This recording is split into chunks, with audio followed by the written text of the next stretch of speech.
नमस्कार, मैं हूं कुमार भवेश चंद और आप देख रहे हैं द इंडियन पोस्ट। मीडिया क्या जनता के मूल सवालों से नजरें छुपा रहा है? ये सवाल आज एक बार फिर जिंदा इसलिए हो गया क्योंकि कांग्रेस के प्रेस कॉन्फ्रेंस में एक पत्रकार ने जब कांग्रेस के प्रवक्ता से ये सवाल पूछा कि कांग्रेस क्या कर रही है ये क्यों नहीं बताती है।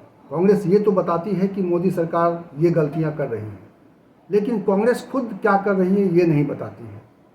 इसके बाद कांग्रेस प्रवक्ता ने जो मीडिया को लेकर आलोचना शुरू की, मीडिया से उल्टे सवाल दागने शुरू किए और उसी से ये सवाल जिंदा हुआ है कि वो बहुत कुछ कर रहे हैं। और उन्होंने ताज़ा मुद्दा सामने रखा कि उन्होंने कल जब पूरे देश में एक सांकेतिक प्रदर्शन किया पेट्रोल पंपों पर, क्योंकि इधर पेट्रोलियम पदार्थों की कीमतें काफ़ी बढ़ गई हैं, पेट्रोल की कीमतें बढ़ गई हैं, डीजल की कीमतें बढ़ गई हैं और भी रसोई गैस की कीमतें भी बढ़ गई हैं। तो इसको लेकर उनका विरोध जब सामने आया, जब उन्होंने विरोध जताया सड़कों पर उतर कर पेट्रोल पंपों के सामने जाकर, तो वो खबर कहाँ चली गई। और मीडिया को उन्होंने कहा कि मीडिया को इंट्रोस्पेक्शन करने की ज़रूरत है, आत्मचिंतन करने की ज़रूरत है कि वो कहाँ खड़ा है और क्या वो जनता से जुड़े हुए सवालों पर उस तरह से मुखर है जिस तरह से बाकी सवालों पर अपनी रुचि दिखा रहा है, बाकी सवालों में जिस तरीके से आगे बढ़ के रिपोर्टिंग कर रहा है। तो आज ये सवाल निश्चित रूप से ये है कि मीडिया जनता के सवालों को शायद उस तरह से आगे नहीं रख रहा है, उस तरह से तेज़ी के साथ, उस तरह से उस क्रिटिसाइज के साथ, उस तरह से उसकी पूरी विवेचना के साथ सामने नहीं रख रहा है जितना उसका काम है और जितना उसको करना चाहिए, जितनी उससे अपेक्षा इस वक्त है। क्योंकि देश में जिस तरह के हालात हैं उसमें ढेर सारे ऐसे जनता के सवाल हैं, जनता की समस्याएं हैं, उसको नज़रअंदाज किया जा रहा है। और निश्चित रूप से पेट्रोलियम भी इसका एक बहुत बड़ा उदाहरण है जिस पर शायद ध्यान नहीं जा रहा है मीडिया का, या उस पर बात कर कर के मीडिया थक चुकी है। लेकिन मुझे लगता है कि इस वक्त पेट्रोलियम पदार्थों की जो कीमतें लगातार बढ़ रही हैं और अब जब पेट्रोल की कीमत ने और डीजल की कीमत ने सैकड़े का छलांग लगा दिया है, यानी 100 से ऊपर पहुंच गया है, तब इस पर एक बार फिर से नए तरीके से विमर्श करने की ज़रूरत है कि क्या इसके साथ सरकार सही रवैया अपना रही है। क्या पेट्रोलियम पदार्थों की कीमतों को तय करने के लिए जो नियम तय किए गए थे उस नियम के मुताबिक इसको खेला जा रहा है या इसको किया जा रहा है, या इसके पीछे कोई ऐसी साजिश है, इसके पीछे कोई ऐसी सरकार की नीति है जो जन विरोधी है। इसको जन विरोधी भी कह सकते हैं, क्योंकि सरकार जब सत्ता में आती है तो सरकार का काम लोगों की समस्याओं को कम करना है, न कि लोगों की समस्याओं को बढ़ाना है। और ये सरकार तो पेट्रोल की कीमतों का भी मुद्दा बनाकर सत्ता में आई है। तो ऐसे में आज एक बार फिर से पेट्रोलियम की कीमतों पर बात करने का समय आ गया है और मैं आपके सामने कुछ फैक्ट रखूंगा। ये फैक्ट नए नहीं है, लेकिन ये विमर्श एक बार फिर हम सब के बीच में आना चाहिए कि सरकार कर क्या रही है, क्यों हमें पेट्रोल की इतनी कीमत अदा करनी पड़ रही है, क्यों हमारे किसान भाइयों को डीजल की अभी सबसे ज़्यादा कीमत अदा करनी पड़ रही है, अपने जीवन काल में सबसे अधिक कीमत उनसे वसूल की जा रही है, जबकि कृषि कितनी डीजल पर निर्भरता है उसकी आज की तारीख में, पब्लिक ट्रांसपोर्ट की डीजल पर कितनी बड़ी निर्भरता है। और इन तमाम चीज़ों की अगर कीमतें बढ़ेंगी तो जाहिर तौर पर कि हमारी आपकी ज़िंदगी महंगी हो रही है, हम महंगाई के मार से दबे जा रहे हैं। और कोरोना काल में जब लोगों की नौकरियां गई हैं, जब लोगों की आमदनी कम हुई है, जब लोगों के सामने और दूसरी बड़ी समस्याएं खड़ी हैं, ऐसे वक्त में पेट्रोल की कीमतों को इस स्तर पर ले जाना और उसमें सरकार का अपने आप को ये इस तरह से पेश करना जैसे इस पर हमारा कोई काबू नहीं है और हमने जो नियम बनाए थे उसके हिसाब से चल रहा है। तो मैं वही आज बताना चाहता हूँ कि सरकार ने जो नियम बनाए थे उसको कहाँ से वो उसका उल्लंघन कर रही है और किस तरीके से सरकार अपनी जेब भर रही है और जनता की जेब काटी जा रही है। क्योंकि मैंने एक पत्रकार के तौर पर पेट्रोलियम को अलग से कवर किया है, मुझे मालूम है इसकी गहराई कि पेट्रोलियम की कीमतों को लेकर कैसे चीज़ें बदली हैं और कैसे सरकार इस वक्त लोगों के साथ नाइंसाफ़ी कर रही है। पेट्रोलियम की कीमतों को जब एक समय ऐसा था जब पेट्रोलियम की कीमतें सरकार तय करती थी।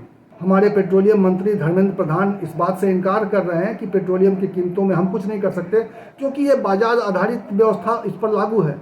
यानी बाजार तय करता है कि पेट्रोलियम की कीमतें क्या होनी चाहिए, पेट्रोल की कीमत क्या होनी चाहिए, डीजल की कीमत क्या होनी चाहिए, बाकी रसोई गैस की कीमत कैसे तय होगी, ये सब कुछ सरकार नहीं बाजार तय करती है। तो हम इसमें क्या करें? लेकिन सरकार जो कर सकती है वो, अब यही सवाल उठता है कि सरकार जो कर सकती है वो क्यों नहीं कर रही है। अब आइए जरा मैं आपको कुछ फैक्ट और कुछ आंकड़े दिखाता हूं, और मैं आपसे गुजारिश करूंगा कि इस वीडियो को पूरा देखिएगा, क्योंकि ये ऐसे सवाल हैं जो आपसे जुड़े हुए हैं। अगर आप इन सवालों को नहीं समझेंगे तो आप इस सरकार की मंशा को नहीं समझ पाएंगे। आप समझ नहीं पाएंगे कि सरकार आपके साथ कैसा व्यवहार कर रही है। आप जिस सरकार के तारीफ में पुल बांधते हैं, आप जिस सरकार की हर नीति का समर्थन करते हैं, वो सरकार आपके साथ कैसे आपका जेब काट रही है, कैसे आपके साथ अन्याय कर रही है, कैसे आपके साथ नाइंसाफ़ी कर रही है। तो मैं आपको बताता हूं कि पेट्रोल पर इस वक्त जो सरकार टैक्स वसूल रही है, वो टैक्स बढ़कर जो है 32 रुपये 98 पैसे हो गया है। लगभग 33 रुपये सरकार ले रही है। यानी आपको अगर लगभग 100 रुपये देने पड़ रहे हैं। किसी किसी शहर में 100 रुपये से ज़्यादा है, किसी शहर में 100 के आसपास पहुंच गया है, 97, 98, जो भी आपके शहर में, जिस तरीके का आप जिस शहर में रहते हैं उसके हिसाब से बहुत सारी चीज़ें तय होती हैं। क्योंकि इसमें स्टेट टैक्स का भी हिस्सा होता है, इसलिए अलग अलग राज्यों में कीमतें बदल जाती हैं। तो लेकिन कुल मिलाकर स्थिति यह है कि हम 100 के आसपास हैं। 2-3 रुपये हमें वापस मिल जाते हैं या 2-3 रुपये हमें ज़्यादा देने पड़ते हैं, इतनी ही सी बात है। तो पेट्रोल पर सरकार इस वक्त 32 रुपये 98 पैसे टैक्स वसूल रही है।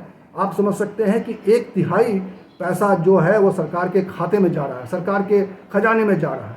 डीजल पर भी यही हालत है। डीजल पर सरकार जो इस वक्त टैक्स वसूल रही है वो है 31 रुपये 83 पैसे, यानी 32 रुपये। और अब देखिए कि कितना समानता हो गया है कि पेट्रोल और डीजल पर सरकारी कमाई किस तरीके से बराबर हो गई है। एक समय था जब ये मोदी सरकार सत्ता में आई थी, उस वक्त जो पेट्रोलियम की हालत थी, उस वक्त क्या थी, उस वक्त पेट्रोल पर क्या टैक्स लिया जाता था, ये भी आप समझ लीजिए। और तब आपको पता चलेगा कि किस तरीके से ये डिफरेंसेज हमारे सामने है, हमारे ऊपर लादा गया है। उस समय पेट्रोल पर टैक्स का भार था, जिस वक्त 14-15 में जब इनकी सरकार आई थी, यानी 14-15 के बीच में 14 में सरकार आई थी, और 14-15 का जो वित्तीय साल था उस वक्त पेट्रोल पर टैक्स का भार था 9 रुपये 48 पैसे। 9 रुपये 48 पैसे से इसको बढ़ाकर इस पर सरकार ने अपनी कमाई 32 रुपये 98 पैसे कर दिया है। तो आप समझ सकते हैं कि कितना गुना, ये 3 गुना से कहीं बहुत ज़्यादा है, उस पर टैक्स लिया जा रहा है। डीजल पर उस वक्त क्या टैक्स था सरकार का? 3 रुपये 56 पैसे। आप यहाँ ये भी देख लीजिए कि डीजल पर टैक्स में और पेट्रोल पर टैक्स में कितना अंतर है, जो इस वक्त एकदम बिल्कुल बराबरी पे आ गया है। और पेट्रोल और डीजल की कीमत भी लगभग आसपास पहुँच गई है। जबकि डीजल एक ऐसा उत्पाद है जिस पर किसानों की निर्भरता है, जिस पर पब्लिक ट्रांसपोर्ट निर्भर है, जिस पर ढेर सारे जो आर्थिक गतिविधियाँ होती हैं देश में, वो उस पर डीजल पर निर्भर है। डीजल से बिजली भी बनती है। डीजल से बहुत सारे शहरों में जब बिजली नहीं आती है तो डीजल पर आप जनरेटर चलाकर बिजली बनाते हैं। तो ये डीजल पर हमारी निर्भरता है। और उस डीजल के साथ क्या किया है इस सरकार ने, देखिए कि जिस डीजल पर और जिस पेट्रोल के बीच में इतना अंतर था, सरकार उसको टैक्स वसूलने में इतना एक रियायत देती थी, उस रियायत को ख़त्म कर दिया गया है। डीजल और पेट्रोल के बीच में जो एक डिफरेंस था उसको ख़त्म कर दिया गया है। ये बड़ा इंटरेस्टिंग है कि सरकार ने इसको संसद के पटल पर भी स्वीकार कर लिया है।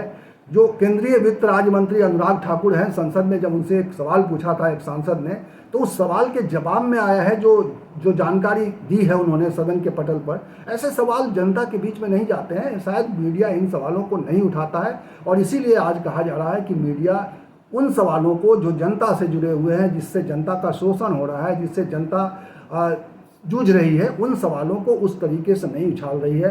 हम शायद बहुत सारे ऐसे राजनीतिक सवालों में उलझ गए हैं, हम बहुत सारे ऐसे जो सामाजिक भेदभाव जो पैदा किया जा रहा है, हम उसके पीछे पड़े हैं। लेकिन ये ऐसे सवाल हैं जिस पर मीडिया को काम करना चाहिए, और मुख्य धारा की जो मीडिया है उसकी ये मूल जिम्मेदारी है।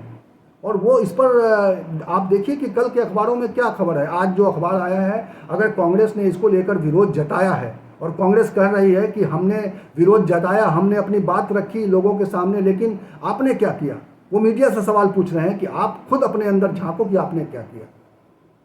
तो ये आज झांकने का वक्त है कि हम कैसे इन चीज़ों को भुला रहे हैं। अब देखिए वित्त मंत्री अनुराग ठाकुर ने क्या जवाब दिया। अनुराग ठाकुर ने साफ तौर पर स्वीकार किया है कि 2014-15 में पेट्रोल पर 29,289 करोड़ रुपए की आय हुई थी 2014-15 में।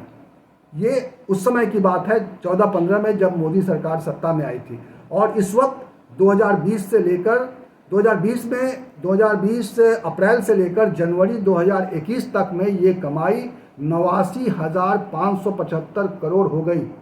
आप समझ लीजिए, ये भी 3 गुना हो गया, क्योंकि आपने टैक्स बढ़ा दिया 3 गुना, तो आपकी कमाई 3 गुनी हो गई। तो आप देखिए कि पेट्रोल और डीजल से आपने कैसे कमाई बढ़ा दी। ये कमाई का अंतर सिर्फ पेट्रोल पे है। अगर डीजल की हम बात करें तो 2014-15 में डीजल पर जो सरकार टैक्स कमा रही थी, उसकी वैल्यू 42,881 करोड़ रुपए थी, जो इस वक्त बढ़कर 2,04 करोड़ हो गई है। 2,04 करोड़। आप समझ सकते हैं कि ये कैसे कितना बड़ा अंतर आ गया है, क्योंकि हमने पेट्रोल और डीजल पर टैक्स लाद दिया है। हमारी इस सरकार ने, जिसको हमने बहुत उम्मीदों से चुनकर केंद्र में भेजा, बहुत उम्मीदों से चुनकर सत्ता उनके हाथ में सौंपी। कई सवाल थे, बेरोजगारी का सवाल था और भी कई सवाल थे, भ्रष्टाचार था देश में, और इसको लेकर बहुत सारे सवाल जब हमारे सामने आए तो हमने एक ऐसी सरकार चुनी, और उस सरकार ने पेट्रोल की बात भी की। उस सरकार में तब जब इस 2014 में प्रचार चल रहा था तो ये भी कहा जाता था कि बहुत हुई पेट्रोल महंगाई की मार, बहुत हुई पेट्रोल पर वार, और अब की बार मोदी सरकार। तो अब देखिए कि कैसे चीज़ें बदली हैं। जिस सवाल पर, जिस वादे पर आप सत्ता में आते हैं, उस वादे को नहीं आप याद रख पाते हैं, और कैसे सरकार ने इस तरह से लोगों के साथ नाइंसाफ़ी की है, लोगों की जेबों पर डाका डाला है। और ये बताता है, ये फिगर्स बताते हैं कि किस तरीके से हमारे जेबों पर डाका डाला जा रहा है, और किस तरीके से पेट्रोल को महंगा करके हमारी ज़िंदगी को एक महंगाई के मुहाने पर ढकेल दिया गया, महंगाई की ओर ढकेल दिया गया। और ऐसे समय में जब कोरोना से हम सब ग्रसित हैं, जब एक महामारी से हम सब लड़ रहे हैं, ठीक है कि इसमें सरकार की भूमिकाएं हैं, इस पर अलग से बात हो सकती है कि सरकार ने ढेर सारी योजनाएं चलाई जिससे लोगों को राहत मिली। हम उसकी तारीफ करते हैं कि हाँ, उसमें बहुत सारे ऐसे फैसले थे सरकार के जिससे लोगों को राहत मिली। और बाद में सरकार ने जो वैक्सीनेशन को लेकर राज्यों को छूट दे दी है, ये भी एक अच्छा कदम है। लेकिन ये जो वसूली हो रही है पेट्रोल के नाम पर, जो अधिक टैक्स वसूला जा रहा है, ये कहीं से वाजिब नहीं है। और आप कहते हैं कि ये सरकार जो है बाजार आधारित व्यवस्था है, जो है उसका पालन किया जा रहा है। बाजार आधारित व्यवस्था में क्या ये तय हुआ था कि सरकार जितना चाहे उतना कर लाती जाए? पेट्रोलियम की कीमतें, क्रूड ऑयल की कीमतें अंतर्राष्ट्रीय बाजार में कम हो जाएं तो अपने टैक्स उस पर इतने लाद दिए जाएं कि उसकी कीमत फिर से बढ़ जाए। तो ये जो नाइंसाफ़ी है पेट्रोलियम की कीमतों के साथ, और ये जो नाइंसाफ़ी है, लोगों के जेबों पर डाका डाला जा रहा है, जो लोगों को, जो आम लोग हैं, जो मोटरसाइकिलों पर चलते हैं, अपना काम करते हैं, उनकी जेब पर जो डाका डाला जा रहा है, ये निश्चित रूप से ठीक नहीं है। और ये जो मैं आपको बता दूं कि ये अटल जी के समय में उस व्यवस्था से निकलकर इस व्यवस्था में आए थे कि बाजार तय करेगा कीमत। ये अटल बिहारी वाजपेयी की सरकार थी उसमें, जब ये सरकार जो पहले तय करती थी पेट्रोलियम की कीमतें, तब एक आरोप लगता था कि सरकार अपने फ़ायदे के लिए कई बार जो है पेट्रोल की कीमतों को बढ़ना रोक देती थी, क्योंकि चुनाव में जाना होता था तो पेट्रोल की कीमतें उस पर बढ़ाई नहीं जाती थी, और जब चुनाव हो जाते थे तो पेट्रोलियम की कीमतें बढ़ जाती थी। लेकिन अभी हाल के दिनों में क्या हुआ, हमने देखा कि किस तरीके से जब 5 राज्यों में चुनाव होने थे, जिस समय पश्चिम बंगाल में चुनाव हो रहे थे, असम में चुनाव हो रहे थे, तमिलनाडु में चुनाव हो रहे थे, केरला में चुनाव हो रहे थे, उस समय पेट्रोलियम की कीमतों को रोक कर रखा गया। सरकार ने उस समय पेट्रोलियम की कीमतें बढ़ने नहीं दी, जो थी ठीक है, उस पर उस समय टैक्स वही था, लेकिन उस समय एक स्टेबिलिटी देने की कोशिश की जा रही थी कि अभी ज़्यादा ना बढ़े, अभी 100 रुपये से ऊपर ना जाए। ये कोशिश उस समय की गई, यानी सरकार अभी भी नियंत्रित कर रही है अपने हिसाब से चीज़ों को। तो फिर क्या ये बाजार आधारित व्यवस्था का जो रोना रोया जाता है, जो डंका पीटा जाता है कि अब बाजार आधारित व्यवस्था हो गई है, सरकार इसमें कुछ नहीं कर सकती। सरकार इसमें जो कर रही है पेट्रोलियम की कीमतों को लेकर, वो नाइंसाफ़ी कर रही है, क्योंकि ये आपके जो वित्त विभाग है वो साफ उसमें जो आंकड़े बताते हैं कि जो टैक्स वसूली है, जो टोटल टैक्स वसूली है, उसमें अब पेट्रोलियम और डीजल और पेट्रोलियम पदार्थों से जो टैक्स वसूला जा रहा है उसका शेयर कितना ज़्यादा बढ़ता चला जा रहा है। यानी पहले आप 100 रुपया टैक्स वसूलते थे, उसमें अगर पेट्रोल का भार और पेट्रोलियम पदार्थों से जो टैक्स वसूला जाता था उसका जो परसेंटेज था, वो परसेंटेज कहाँ से कहाँ छलांग लगा दिया है, ये भी अपने आप में एक बड़ा दिलचस्प आंकड़ा है। 5.4% वो फिगर हुआ करता था 2014 से पहले, वो अब 12.5% आपने कर दिया। यानी आपकी जो इस वक्त जो आमदनी है टैक्स से, जो टोटल टैक्स कलेक्ट करते हैं आप, उस टैक्स में पेट्रोलियम का भार आपने बढ़ा दिया है। 12.5 रुपये उसमें पेट्रोलियम पदार्थों की कीमतें बढ़ाकर आपने वसूलना शुरू कर दिया है। और आप कहते हैं कि पेट्रोलियम की कीमतों पर हमारा अधिकार नहीं है, बाजार तय करता है। सोचिए, और सोचने की ज़रूरत है। मुझे लगता है आपको भी सोचने की ज़रूरत है। आप इस वीडियो को अधिक से अधिक लोगों तक पहुंचाइए, ताकि ये सवाल, ये बात, ये जानकारी अधिक से अधिक लोगों तक पहुंचे, ताकि पता चले कि ये सरकार किस तरह की दगाबाजी कर रही है लोगों के साथ, आम लोगों की जेब काट रही है, आम लोगों को ज़िंदगी के साथ, आम लोगों को महंगाई के मुहाने में ढकेल रही है। और अब बात कर लेते हैं शिक्षा मित्रों की। शिक्षा मित्र एक बार फिर अपनी ताकत दिखाने जा रहे हैं। उत्तर प्रदेश में जैसे जैसे चुनाव करीब आ रहे हैं, शिक्षा मित्रों को लगने लगा है कि उनके सवाल पर सरकार इस वक्त शायद चुनाव की वजह से, चुनाव के दबाव की वजह से उस पर विचार कर सकती है। लेकिन सरकार इस वक्त शायद सुनने के मूड में नहीं है। लगातार इसको लेकर शिक्षा मित्र अपनी बात कह रहे हैं, सोशल मीडिया प्लेटफॉर्म पर लगातार अपनी मांग उठा रहे हैं। क्योंकि कोरोना काल है, इस वक्त वो आंदोलन नहीं कर सकते, इस समय वो सड़कों पर उतर नहीं सकते। इस वक्त जो हालात हैं उसमें सड़कों पर उतरना वाजिब नहीं होगा, कानून और न्याय संगत नहीं होगा। इसलिए वो शायद इन चीज़ों को समझते हुए वो सड़क पर नहीं उतर रहे हैं।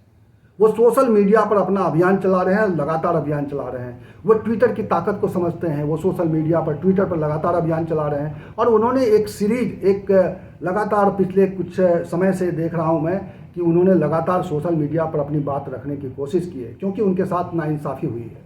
31 मई को उन्होंने उपवास रखा और 5 लाख से अधिक लोगों ने ट्वीट किया और अपनी बात रखी सरकार के सामने, योगी सरकार के सामने, जिसने उससे वादा किया था कि उसकी मांगों को 100 दिन के अंदर, भारतीय जनता पार्टी ने अपने संकल्प पत्र में वादा किया था कि 100 दिन के अंदर शिक्षा मित्रों की समस्या पर समाधान कोई ना कोई ढूंढ निकाला जाएगा। अभी मैंने एक वीडियो बनाया था, उसमें योगी जी का भाषण, जब वो सांसद थे तब वो क्या कह रहे थे, किस तरह से शिक्षा मित्रों की मांग को वो जायज़ मानते थे और किस तरह से वो कहते थे कि किसी भी समस्या का समाधान निकाला जा सकता है और सुप्रीम कोर्ट में सरकार को क्या करना चाहिए था। वो उस समय जब अखिलेश सरकार सत्ता में थी तब वो अखिलेश सरकार को सलाह दे रहे थे, क्योंकि वो उस समय भारतीय जनता पार्टी में थे और सांसद थे, तब वो कुछ नहीं कर सकते थे तो सलाह दे रहे थे।